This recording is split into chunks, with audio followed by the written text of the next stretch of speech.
Hi folks, and welcome to the first instalment of the English Civil War campaign. As you can see in front of you, there's the Snakes and Ladders campaign board, which I showed you in depth the previous video. Before I start rolling dice, I just wanted to do a quick narrative idea that I had to introduce you to the campaign. So here we go. It's 1642. The King has raised his standard in Nottingham, and there has been mustering of troops on both sides. By September, both sides were ready for the coming campaign season. The Earl of Essex, commander of the Parliamentarian army, is moving west, while the King is moving south with the Royalist army. Both sides are sending out troops of horse and dragoon as they try to outmaneuver each other and bring their enemy to battle. So that's a little short introduction to the campaign, just to give you a flavour of what's happening. So yeah, let's roll some dice. So first of all, we'll roll the dice, see who actually gets to move first, highest score first. So Parliamentarians, roll a 3.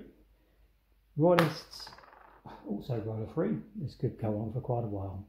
Parliamentarians, roll a 3. Oh, there we go. So the Parliamentarians go first.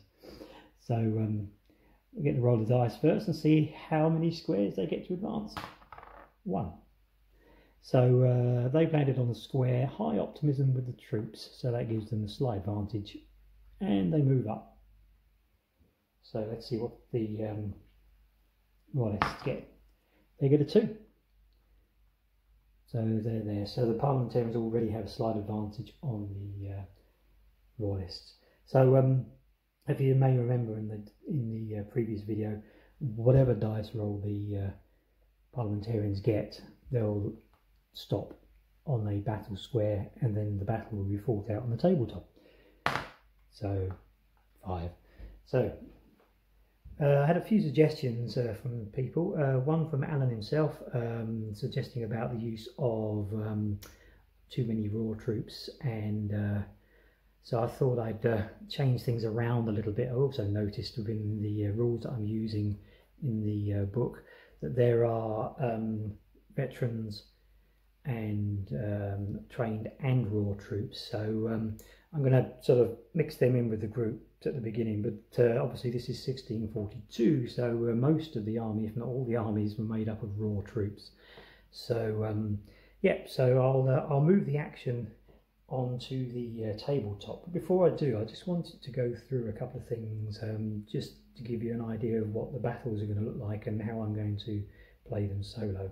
So I'm going to pause the video here, and I'll get back to you. So in front of you have 3 units of Parliamentarians.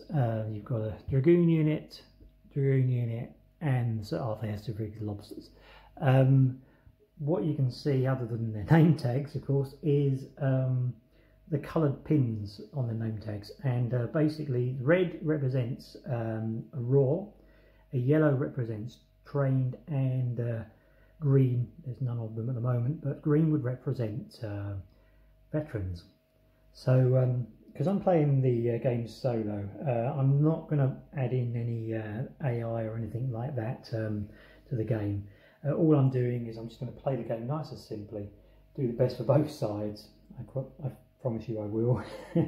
And so just to make things a little bit more sort of, so I can't just run away with it, I've introduced a sort of an order giving and command sequence. So I've called this the solo turn sequence. The game itself is, I'm going to play the game, I should say, pretty much the same, with rolling for dice for the highest score goes first, and obviously if the dice score is equal, then a random event will happen. I'm also going to be using the initiative value, which is in the game as well, but as I say, the only difference will be the actual turn sequence itself, putting the solo part into it. So what I've done is I've made these little tiny command counters, and what you see there is shoot. So basically the order is to shoot, and if there's no number in the box, remembering green being the veteran, yellow trained, and red raw, there's no number in the box, and you don't have to roll a dice for the unit to do it. If there is a number in the box, then you've got to roll higher than that score. Obviously, 1 being you can't really roll less than 1, but depending on the scenario, there may be some little foibles, shall we say, within the game. So that's why I've put 1 on there. So what I'm going to do is I'm going to give the 3 units under my command, of which I'm able to command 3 via the dice roll. So what I'm going to do is I'm going to give the orders to Arthur Hasselrig's unit to move forward, and I'm going to get the unit to hold, and I'm going to get the other unit to move and shoot. So also what there is that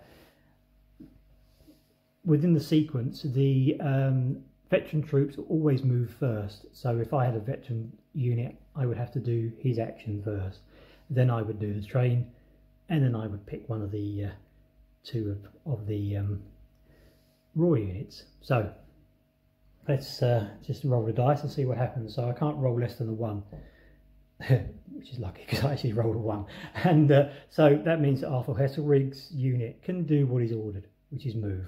So let's say Arthur Hasselrig's moved up. Always keep their counters with them so you know what's happening.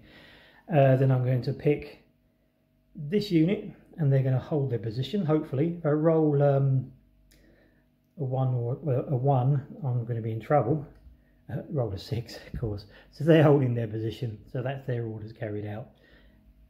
And this guy's here, I'm going to move and shoot. So hopefully I don't roll a 1, which I didn't. I rolled a 3. But if I did roll a 1, that means that they wouldn't be able to do their order, which means they would just sit there and smile at Arthur Hasselrig's troops as they go off into the distance.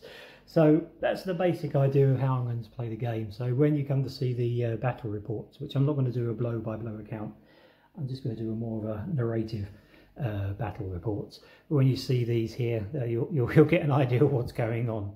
So yeah, so what I'm going to do is I'm going to finish this video for now with the start of the campaign and a little brief explanation of the solo part. And the next video I'm going to bring you the actual battle report itself, and hopefully also the next stage of the campaign on the campaign board. So as always, thanks for taking the time to watch the videos. Any questions or queries, leave them in the quotes, leave them in the notes and I'll get back to you. And as always, bye for now.